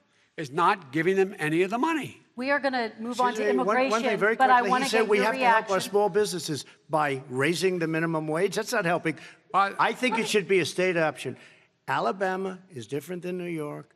New York is different from Vermont. Every state is different. It should be a state option. You said very recently. We have to help. It's very important. We have to help our small businesses. How are you helping your small businesses when you're forcing wages? What's going to happen, and what's been proven to happen, is when you do that, these small businesses fire many of their employees. You said very recently you would consider raising the federal minimum wage to $15 an hour. You said recently you would consider raising the federal minimum wage to $15 an hour. Is that still the case? And I would consider it to an extent, but in a what I really like, in a second administration, but not to a level that's going to put all these businesses out of business. It should be a state option. Look, I've lived in different places. I know different places. They're all different. Some places, $15 is not so bad. In other places, other states, $15 would be Okay, President ruinous. Trump, thank you. Quick response, Vice President Biden. 2 jobs, 1 job, be below poverty. People are making $6, $7, $8 an hour. These first responders, we all clap for as they come down the street because they've allowed us to make it. What's happening? They deserve a minimum wage of $15. Anything below that puts you below the poverty level. And there is no evidence that when you raise the minimum wage, businesses go out of business. That is simply not true. We're going to talk about immigration. We're going to talk about immigration now, gentlemen, and we're going to talk about families within this context. Mr. President, your administration separated children from their parents at the border, at least 4,000 kids. You've since reversed your zero-tolerance policy, but the United States can't locate the parents of more than 500 children. So how will these families ever be reunited? Children are brought here by coyotes and lots of bad people, cartels, and they're brought here, and they used to use them to get into our country. We now have as strong a border as we've ever had. We're over 400 miles of brand new wall. You see the numbers, and we let people in, but they have to come in legally, and they come in through But merit. how will you reunite these kids with their families, Let me just tell you, Mr. they President? built cages. You know, they used to say, I built the cages, and then they had a picture in a certain newspaper, and it was a picture of these horrible cages, and they said, look at these cages. President Trump built them, and then it was determined they were built in 2014. That was him. Do you They have a built plan to cages. reunite the kids? Yes, with we're their working on families? it we're trying very hard. But a lot of these kids come out without the parents. They come over through cartels and through coyotes and through gangs. Vice President Biden, let me bring you into this 525 conversation. Quick response and then another question to you. These 500 plus kids came with parents. They separated them at the border to make it a disincentive to come to begin with. Big, real tough. We're really strong. And guess what? They cannot, it's not coyotes didn't bring them over. Their parents were with them. They got separated from their parents. And it makes us a laughing stock and violates every notion of who we are as a nation. Let me ask you a follow-up Kristen, question. they did it. We changed the policy. Your response they to did that? it. We changed. did not They built the separate cages. they- Who built the cages, Joe? Let's talk about what Who we're built the talking about. cages, Let's Joe? talk about what we're talking about. What happened? Parents were ripped, their kids were ripped from their arms and separated. And now they cannot find over 500 of sets of those parents, and those kids are alone. Nowhere to go. Nowhere to go. It's criminal. It's criminal. Let me ask Kristen, you I will about say this. immigration. They 10 went down. seconds, We and then brought I need to ask reporters, you. everything. They are so well taken care of. They're in facilities that were so clean. But some that of them have gotten haven't been such reunited But with their just ask families. one question. Who built the cages? I'd love you to ask him that. Who built the cages? Let me Joe? ask about your immigration policy, Mr. Vice President. The Obama administration did fail to deliver immigration reform, which had been a key promise during the administration. It also presided over record deportations as well as family detentions at the border before changing course. So why should voters trust you with an immigration overhaul now? Because it made a mistake. It took too long to get it right. It took too long to get it right. I'll be president of the United States, not vice president of the United States. And the fact is, I've made it very clear. Within 100 days, I'm going to send to the United States Congress a pathway to citizenship for over 11 million undocumented people.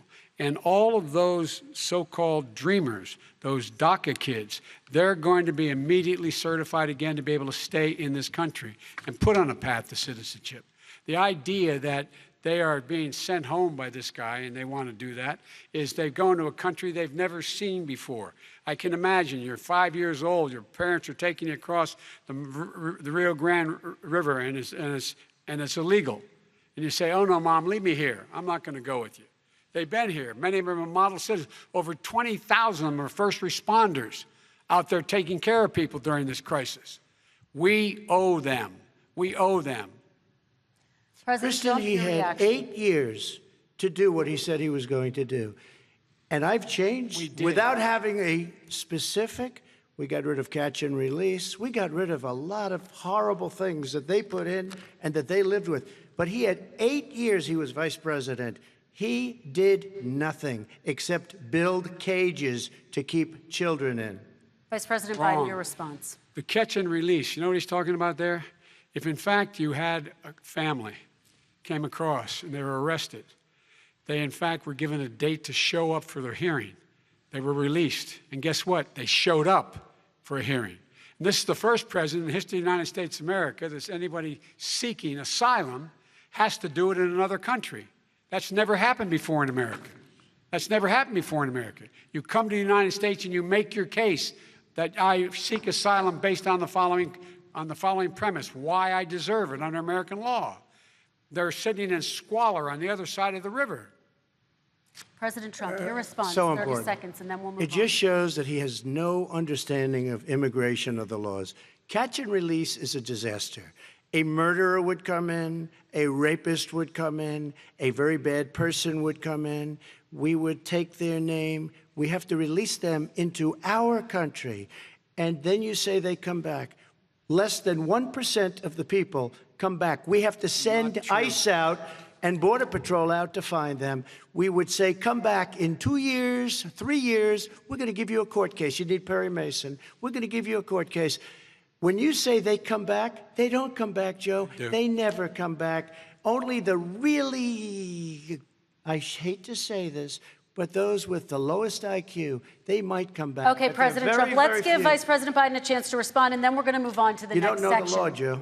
Vice President Biden, your response. Know the law. What he's telling you is simply not true. Well, check it out. They don't come back. Check it out. All right, let's move on. But we don't have to worry about it because they terminated it, so we don't have to worry about it Let's anymore. move on to the next And you have section. 525 kids not knowing where in God's name they're going to be and lost their parents. Go ahead. All right, let's talk about our next section, which is race in America.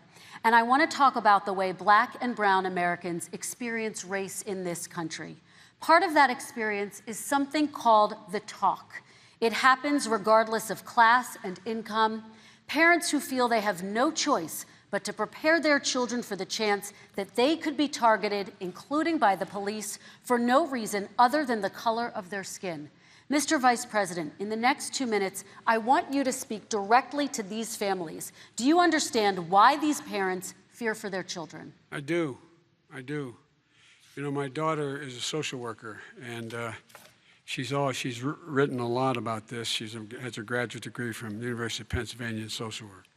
And you know, one of the reasons why I ended up working on the east side of Wilmington, Delaware, which is 90% African American, was to learn more about what was going on. I never had to tell my daughter, if she's pulled over, make sure she puts, for a traffic stop, put both hands on top of the wheel and don't reach for the glove box because someone may shoot you.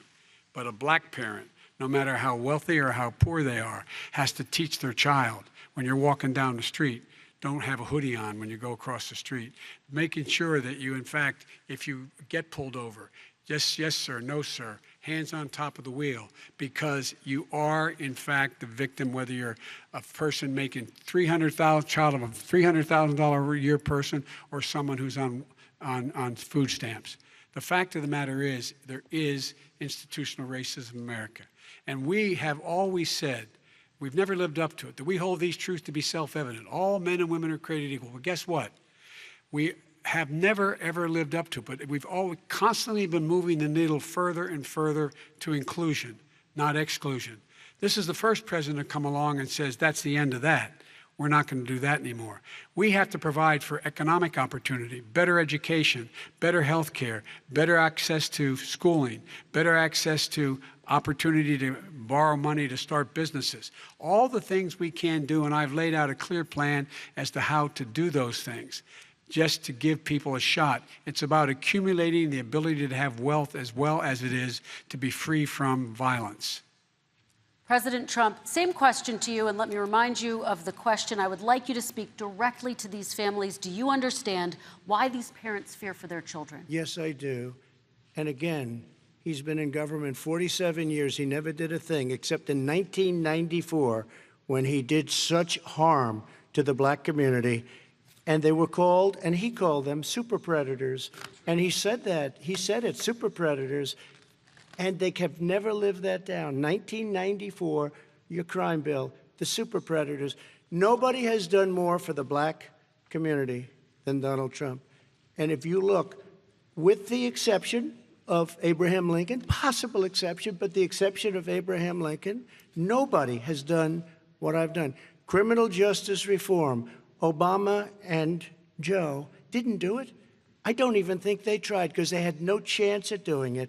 They might have wanted to do it, but if you had to see the arms I had to twist to get that done, it was not a pretty picture, and everybody knows it, including some very liberal people that cried in my office. They cried in the Oval Office. 2 weeks later, they're out saying, gee, we have to defeat him. Criminal justice reform, prison reform, opportunity zones with Tim Scott, a great senator from South Carolina. He came in with this incredible idea for opportunity zones. It's one of the most successful programs. People don't talk about it. Tremendous investment is being made. Biggest beneficiary, the black and Hispanic communities, and then historically black colleges and universities. After 3 years of coming to the office, I love some of those guys. They were great. They came into the office and they said, I said, what are you doing? After 3 years, I said, why do you keep coming back? Because we have no funding. I said, you don't have to come back every year. We have to come back. Because President Obama would never give them long-term funding, and I did. 10-year long-term funding, and I gave them more money than they asked for because they said, I think you need more.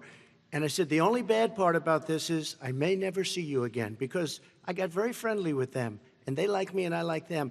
But I saved historically black colleges and universities. Okay, and we're going to talk about both of your records, but your response to that, Vice President. My response to that is I never, ever said what he accused me of saying.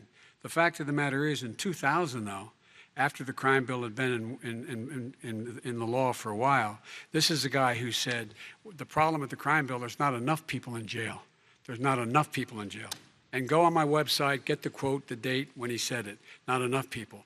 He talked about marauding gangs, young gangs, and the people who are going to maraud our cities. This is a guy who in the Central Park five innocent black kids, he continued to push for making sure that they got the death penalty. None of them were guilty of the crimes they were suggested. Look, and talk about granted, he did in fact let 20 people, he commuted 20 people's sentences. We commuted over 1,000 people's sentences. Over 1,000. The very law he's talking about is a law that, in fact, initiated by Barack Obama. And secondly, we're in a situation here where the federal prison system was reduced by 38,000 people under our administration. And one of these things we should be doing, there should be no minimum mandatories in the law.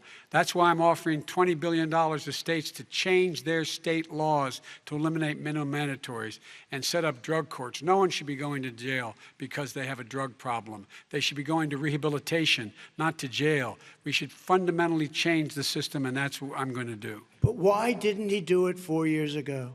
Why didn't you do that 4 years ago, even less than that? Why didn't you do it? You were vice president. You keep talking about all these things you're going to do, and you're going to do this.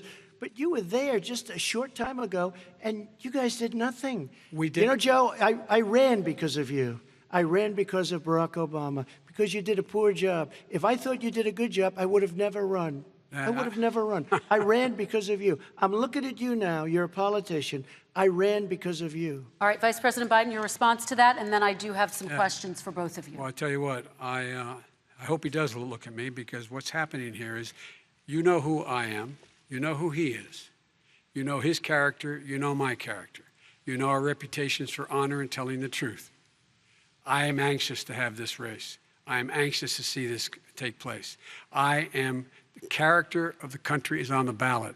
Our character is on the ballot. Look at us closely. Let me ask some follow-up. Please respond, and then we're going to have follow-up questions. If this stuff is true about Russia, Ukraine, China, other countries, Iraq, if this is true, then he's a corrupt politician. All right. So don't give me the stuff about how you're this innocent baby. Joe, they're calling you a corrupt politician. Nobody's President Trump, I want to stay on the issue of race. We're talking about the issue. Laptop from hell. President Trump, we're talking about race right now, and I do want to stay on the issue of race. President Trump, I have to respond to that. Please, because look, very quickly. there are 50 former national intelligence folks who said that what he's accusing me of is a Russian plant. They have said that this has all the 5 former heads of the CIA, both parties, say what he's saying is a bunch of garbage. Nobody believes it except his and his good friend Rudy Giuliani. You mean the laptop is now another Russia hoax? That's exactly what. Is this where you're going? This is where he's going. The laptop is Russia. Gentlemen, I want to stay on the issue of race. You have to be kidding. Here we go again with Russia. We're going to continue on the issue of race. Mr. President, you've described the Black Lives Matter movement as a symbol of hate. You've shared a video of a man chanting white power to millions of your supporters. You've said that black professional athletes exercising their First Amendment rights should be fired. What do you say to Americans who say that kind of language from a president is contributing to a climate of hate and racial strife? Well, you have to understand, the first time I ever heard of Black Lives Matter, they were chanting pigs in a blanket, talking about police. Pigs, talking about our police. Pigs in a blanket, fry them like bacon. I said, that's a horrible thing. And they were marching down the street. And that was my first glimpse of Black Lives Matter. I thought it was a terrible thing. As far as my relationships with all people, I think I have great relationships with all people. I am the least racist person in this room. Well, what do you say to Americans who are concerned by that rhetoric? I don't know. I mean, I don't know what to videos? say. I got criminal justice reform done and prison reform and opportunity zones. I took care of black colleges and universities. I don't know what to say. They can say anything. I mean, they can say anything. It makes me sad because I am the least racist person. I can't even see the audience because it's so dark. But I don't care who's in the audience. I'm the least racist person in this room. Okay, Vice President Biden, let me ask you very quickly, and then I have a follow-up question for you. Abraham Lincoln here is one of the most racist presidents we've had in modern history. He pours fuel on every single racist fire. Every single one. Started off his campaign coming down the escalator saying he's going to get rid of those Mexican rapists. He's banned Muslims because they're Muslims. He has moved around and made everything worse across the board. He says about the poor boys, last time we were on stage here, he said, I told them to stand down and stand ready. Come on. This guy has a dog whistle about as big as a foghorn. President Trump, I'm going to give you 10 seconds to respond, and then I have a follow-up question. He made a reference to Abraham Lincoln. Where did that come in? I mean, You said you're Abraham Lincoln. No, where did that? No. You said, I said not since Abraham Lincoln has anybody done what I've done for the black community. And I'm saying, I didn't say I'm Abraham Lincoln. I said not since Abraham Lincoln has anybody done for the black community. Now, you have done nothing other than the crime bill, which tens of thousands of black men, mostly in jail. All right, let me and you know what? let me they ask remember Vice it President because if you Biden look a at what's question. happening with the voting right now, Let me ask they Vice remember President that Biden you treated them about very, very badly. Just take a look at what's happening out there. Vice President Biden, let me give you a chance to respond within this context. Crime Okay. bills that you supported in the 80s and 90s contributed to the incarceration of tens of thousands of young black men who had small amounts of drugs in their possession. They are sons, they are brothers, they're fathers, they're uncles, whose families are still to this day, some of them suffering the consequences. So speak to those families. Why should they vote for you? one of the things is that in the 80s, we passed 100%, all 100 senators voted for it, a bill on drugs and how to deal with drugs. It was a mistake. I've been trying to change the since then, particularly the portion on cocaine. That's why I've been arguing that, in fact, we should not send anyone to jail for a pure drug offense. They should be going into treatment across the board. That's what we should be spending money on. That's why I set up drug courts, which were never funded by our Republican friends. They should not be going to jail for a drug or an alcohol problem. They should be going into treatment. That's what we've been trying to do. That's what I'm going to get done, because I think maybe the American people have now seen that, in fact, it was a mistake to pass those laws relating to drug. But they were not in the crime bill. But why didn't he get it done? See, it's all talk, no action with these politicians. Why didn't he get it done? That's what I'm going to do when I become president. You were vice president along with Obama as your president, your leader, for 8 years. Why didn't you get it done? You had 8 years to get it done. Now you're saying you're going to get it done because you're all talk and no action, Jim. We got a Your lot response. of it done. We released You didn't get 38,000. anything We got done. 38,000 prisoners left from the. You got nothing done. 38,000 prisoners were released from federal prison. There were over 1,000 people who were given clemency. In fact, we're the ones that put in the legislation saying we could look at pattern and practice of police departments and what they were doing, how they were conducting themselves. I could go on, but we began the process. We lost an election. That's why I'm running to win back that election and change his terrible policy. I Quick just response, asked, and then we're I going to just move asked on one to climate question. change. Why didn't you do it in the 8 years, a short time ago? Why didn't you do it? You just said, I'm going to do that, I'm going to do this. You put tens of thousands of mostly black young men in prison. Now you're saying you're going to undo that. Why didn't you get it done? You had 8 years with Obama. You know why, Joe? Because you're all talk and no action. All right, Vice President Because Biden, and then we're going to move on to the next section. We had a Republican Congress. That's the answer. Well, Okay. You got to talk them into it, Joe. All right. Sometimes you got to talk them into it. We're going to move on to our next section, Like I which did is with criminal climate justice change. reform. I had Okay. to talk Democrats into it. Gentlemen, You did we're, what we we're running out of already done. time, so we got to get on to Okay. climate change, please. You both have very different visions on climate change. President Trump, you say that environmental regulations have hurt jobs in the energy sector. Vice President Biden, you have said you see addressing climate change as an opportunity to create new jobs. For each of you, how would you both combat climate change and support job growth at the same time? Starting with you, President Trump, you have 2 minutes uninterrupted. So we have the Trillion Trees program. We have so many different programs. I do love the environment, but what I want is the cleanest, crystal clear water, the cleanest air. We have the best, lowest number in carbon emissions, which is a big standard that I notice Obama goes with all the time. Not Joe. I haven't heard Joe use the term because I'm not sure he knows what it represents or means, but I have heard Obama use it. And we have the best carbon emission numbers that we've had in 35 years under this administration. We are working so well with industry, but here's what we can't do. Look at China, how filthy it is. Look at Russia. Look at India. It's filthy. The air is filthy. The Paris Accord, I took us out because we were going to have to spend trillions of dollars, and we were treated very unfairly. When they put us in there, they did us a great disservice. They were going to take away our businesses. I will not sacrifice tens of millions of jobs, thousands and thousands of companies because of the Paris Accord. It was so unfair. China doesn't kick in until 2030. Russia goes back to a low standard, and we kicked in right away. It would have destroyed our businesses. So, you ready? We have done an incredible job environmentally. We have the cleanest air, the cleanest water, and the best carbon emission standards that we've seen in many, many years. Vice President And we Biden. haven't destroyed our industries.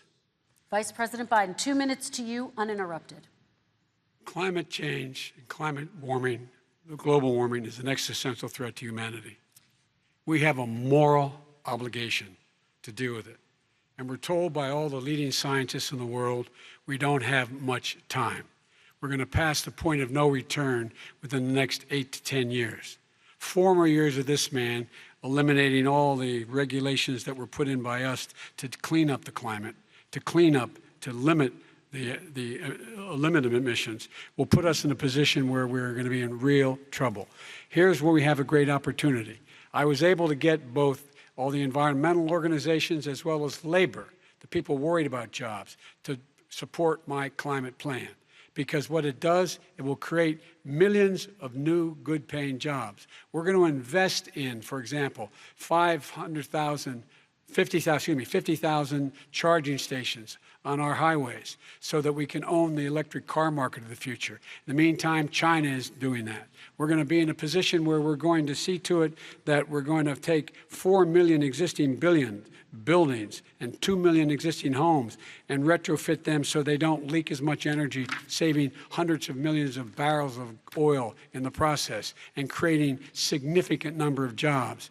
And by the way, the whole idea of what this is all going to do, it's going to create millions of jobs, and it's going to clean the environment. Our health and our jobs are at stake. That's what's happening. And what right now, by the way, Wall Street firms indicated that my plan will in fact create 18.6 million jobs, 7 million more than his. This is from Wall Street. And I'll create $1 trillion more in economic growth than his proposal does. Not on climate, just on the economy. President Trump, you're They came out and said very strongly, $6,500 will be taken away from families under his plan, that his plan is an economic disaster. If you look at what he wants to do, if you look at his plan, his environmental plan, you know who developed it? AOC +3. They know nothing about the climate. I mean, she's got a good line of stuff, but she knows nothing about the climate. And they're all hopping through hoops for AOC +3. Look, their real plan costs $100 trillion. If we had the best year in the history of our country for 100 years, we would not even come close to a number like that. When he says buildings, they want to take buildings down because they want to make bigger windows into smaller windows. as far as they're concerned, if you had no window, it would be a lovely thing. This is the craziest plan that anybody has ever seen. And this wasn't done by smart people. This wasn't done by anybody. Frankly, I don't even know how it can be good politically. Right. They want to spend $100 trillion. That's their real number. He's trying to say it was 6. It's $100 trillion. They want to knock down buildings and build new buildings with little, tiny, small windows. I mean, and many other things. Okay. And many other things. Let me have the Vice President respond, and we're running out of time, and we have a lot more questions to get to. So let's hear from the Vice President. I have a number more questions. I don't know where he comes from. I don't know where he comes up with these numbers. Queens. $100 trillion.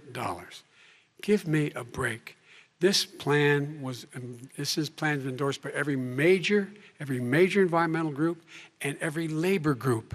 Labor, because they know the future lies. The future lies in us being able to breathe, and they know there are good jobs in getting us there. And by the way, the fastest growing industry in America is solar energy and wind. He thinks wind causes cancer, windmills. It's the fastest growing jobs, and they pay good prevailing wages, $45, $50 an hour. We can grow and we can be cleaner if we go the route I'm proposing.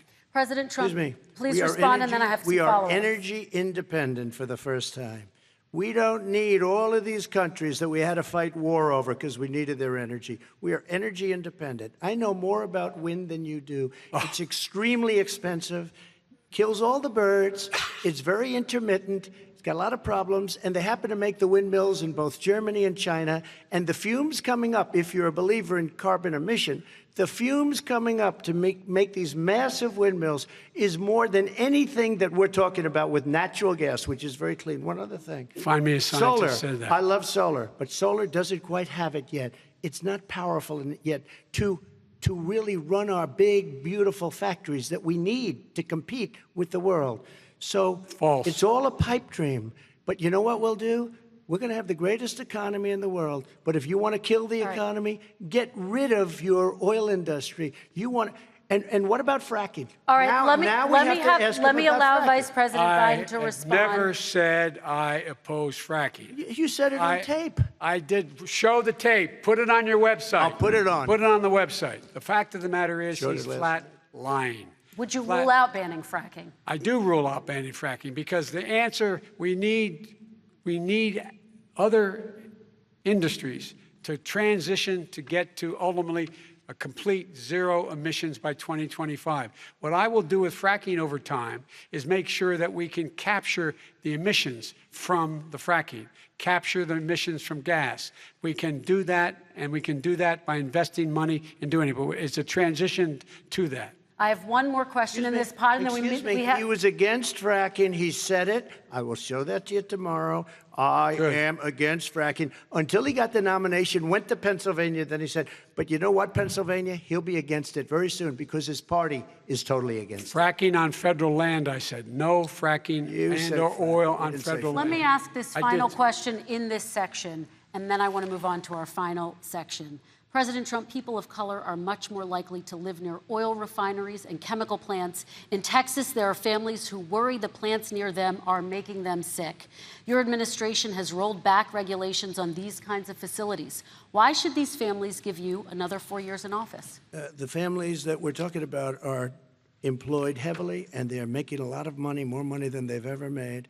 If you look at the kind of numbers that we produce for Hispanic, for Black, for Asian, it's 9 times greater, the percentage gain, than it was in 3 years, than it was under 8 years of the 2 of them, to put it nicely. 9 times more.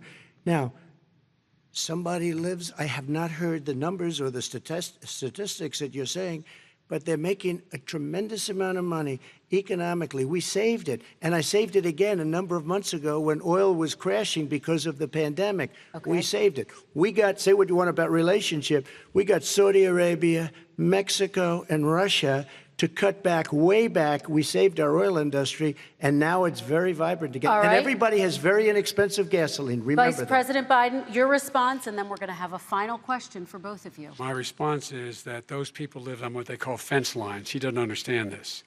They live near chemical plants that, in fact, pollute, chemical plants and oil plants and refineries that pollute. I used to live near that when I was growing up in Claymont, Delaware. And the more oil refineries in Marcus Hook and the Delaware River than there is any place, including in Houston at the time.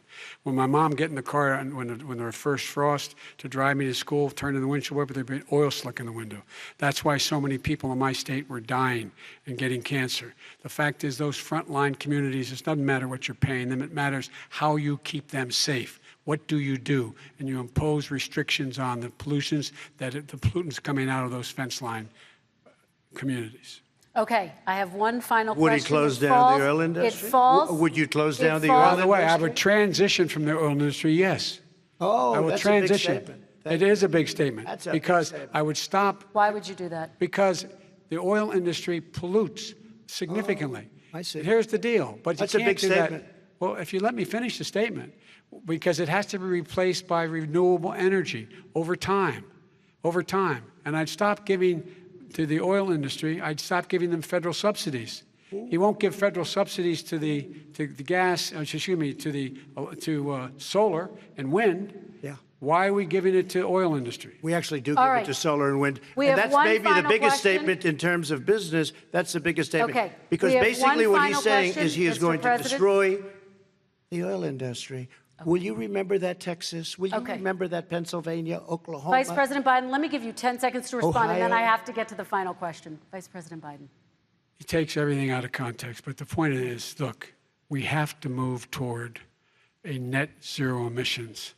The first place to do that by the year 2035 is in energy production, by 2050 totally. All right. One Is he gonna final get question China to both to do of you. it? No, we're finished with Is this. he We going have to to get move on China to to our do it? final question. We have to I'm move going on to to our rejoin final Paris question. Accord and make China abide by what they agreed to. All right, That'll this cost you is $1 about trillion. leadership, gentlemen.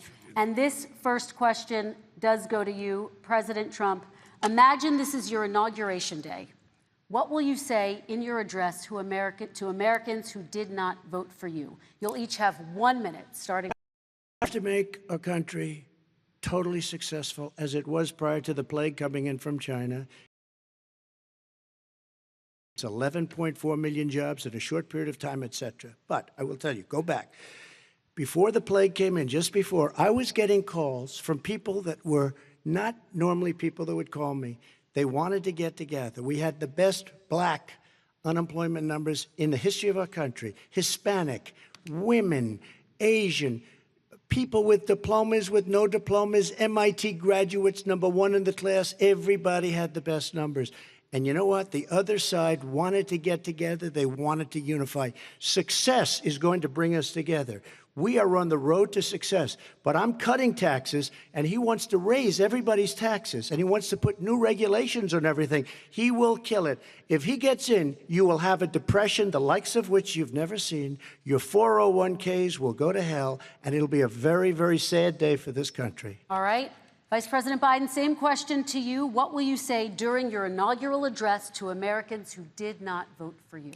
I will say, I'm an American president. I represent all of you, whether you voted for me or against me. And I'm going to make sure that you're represented. I'm going to give you hope. We're going to move. We're going to choose science over fiction. We're going to choose hope over fear. We're going to choose to move forward because we have enormous opportunities to make things better. We can grow this economy. We can deal with the systemic racism. And at the same time, we can make sure that our economy is being run and moved and motivated by clean energy, creating millions of new jobs. And that's the fact. That's what we're going to do. And I'm going to say, as I said at the beginning, what is on the ballot here is the character of this country: decency, honor, respect, treating people with dignity, making sure that everyone has an even chance. And I'm going to make sure you get that. You haven't been getting it the last 4 years. All right. I want to thank you both for a very robust hour and a half, a fantastic debate. Really appreciate it. President Trump, former Vice President Joe Biden, thank you to Belmont University for hosting us tonight. And most importantly, thank you to those watching tonight. Election Day is November 3rd. Don't forget to vote. Thank you, everyone, and have a great night. Thank you.